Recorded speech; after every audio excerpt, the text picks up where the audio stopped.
तो लफ्ज़ अल्लाह पर हमने कलाम किया था कि अल्लाह एक ऐसी ज़ात का नाम है, ज़हन में रखें तारीफ। अगर वो कहे अल्लाह का इंट्रोडक्शन करवाएं तो यूँ करवाएंगे कि लफ्ज़ अल्लाह एक ऐसी ज़ाते वाजिबुल वजूद का नाम है जो तमाम सिफ़ाते कमालिया की जामे है और अपने इल्म और कुदरत के एतबार से हर चीज़ का इहाता किए हुए है। वज़ाहत तो मैं पहले भी कर चुका हूँ, तो फिर कर देता हूँ कि वाजिबुल वजूद वो ज़ात होती है जो दीगर वजूदों की इल्लत और सबब बनती है, उसके वजूद का कोई सबब नहीं। जैसे अल्लाह ताला हमेशा से है, उसके वजूद का तो कोई सबब नहीं है, लेकिन अल्लाह ताला के माँ सिवा, उसकी सिफात के माँ सिवा जितनी चीजें हैं उसको अल्लाह ने पैदा फरमाया, तो उनकी पैदाइश का सबब अजीम कौन है? अल्लाह ताला। तो अल्लाह ताला वाजिबुल वजूद कहलाएगा, और जो जिसको अल्लाह ने पैदा किया वो मुमकिनुल वजूद कहलाते हैं। और कभी शॉर्ट वे में कह देते हैं अल्लाह वाजिब है, हम मुमकिन है। फिर तमाम सिफात कमालिया की जामे है वो ज़ात, इसका मतलब है कि हर सिफत कमाल की निस्बत अल्लाह की तरफ ही होगी। बास तो सिफात बरह रास्त, जैसे इल्म है, कुदरत है, हयात है, उसका इरादा है, इसमें जिक्र भी आएगा। इसके अलावा पैदा करना, रिस्क अता फरमाना, ये डायरेक्ट आप कह देते हैं। और बास चीजें ऐसी होती हैं कि जो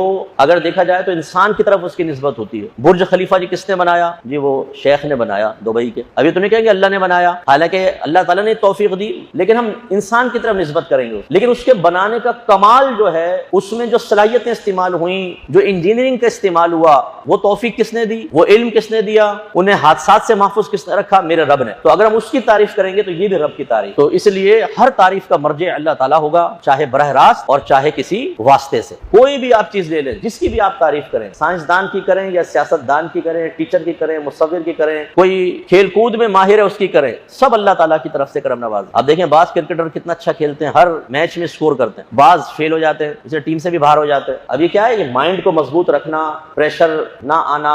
वरना जब प्रेशर आता है, अगर आपने क्रिकेट खेली हो, फकीर ने भी काफी क्रिकेट खेली है, तो हाथ पांव ही नहीं चलते, बल्ला ही नहीं चलता। आउट ऑफ फॉर्म जब आदमी होता है तो ऐसा लगता है जैसे अजनबी शॉट लगा रहा है, वो यहाँ से गेंदें निकलती हैं, पता नहीं चलता। और जब वो फॉर्म में होता है तो गेंद फुटबॉल की तरह नजर आती है, बड़ी ना, जैसे मर्जी मारो लगेगी बल्ले पे और जाएगी बाउंड्री से बाहर। अब ये जो अल्लाह ताला देखिए किसी के माइंड को कमजोर कर देता है कि वो प्रेशर ले लेता है, वो खौफजदा हो जाता है, फास्ट बॉलर से खौफजदा हो जाता है, यहाँ से गेंद निकली, यहाँ से पसीने आने लगते हैं, कांपने लगता है, डरता है, और फिर वो आउट हो जाता है। और किसी को इतनी मजबूती अल्लाह ताला दे देता है कि उसकी वजह से बॉलर पे प्रेशर आ जाता है। तो ये तो मैं आपको वैसे एक बात समझा रहा हूं ताकि आपके समझ में आए। अब ये जिसको भी ये सलाहियतें हासिल होती हैं, दी किसने? आपके रब ने दी। जितने भी अंबिया अलैहिस्सलाम तशरीफ लाए, उनके कपास कमालात थे, उन्होंने जो मौजज़ात दिखाए, जैसे खास तौर पे हमारे नबी करीम सल्लल्लाहु अलैहि वसल्लम जो आखिरी नबी हैं और आपके बाद क़यामत का कोई नबी नहीं आएगा, जो इसका अकीदा रखे वो काफिर है और दायरा इस्लाम से खारिज है। कितने कमाल है हमारे आका के, क़यामत तक के लिए अरबों खरबों को मुसलमान कर गए, लेकिन ये हकीकतन कमाल किसका है? हमारे रब का। तो इसलिए तारीफ अल्लाह ताला की है, ये याद रखें। जितनी भी तारीफ है, अगर ज़ौजा आपकी अच्छा खाना बनाती है ना, तो ये अच्छा खाना बनाने की तौफीक भी अल्लाह की तरफ से है। बास खवातीन वही तमाम चीजें डालेंगी जो ये औरत डाल रही है, लेकिन खाना ऐसा बनेगा कि आप कानों को हाथ लगाएंगे, कभी मिर्चें तेज, कभी बोटी नहीं गली, कभी ये मुसीबत, कभी वो मुसीबत। तो वो औरतें ये रेसिपीज देख देख के ना यूट्यूब से जरा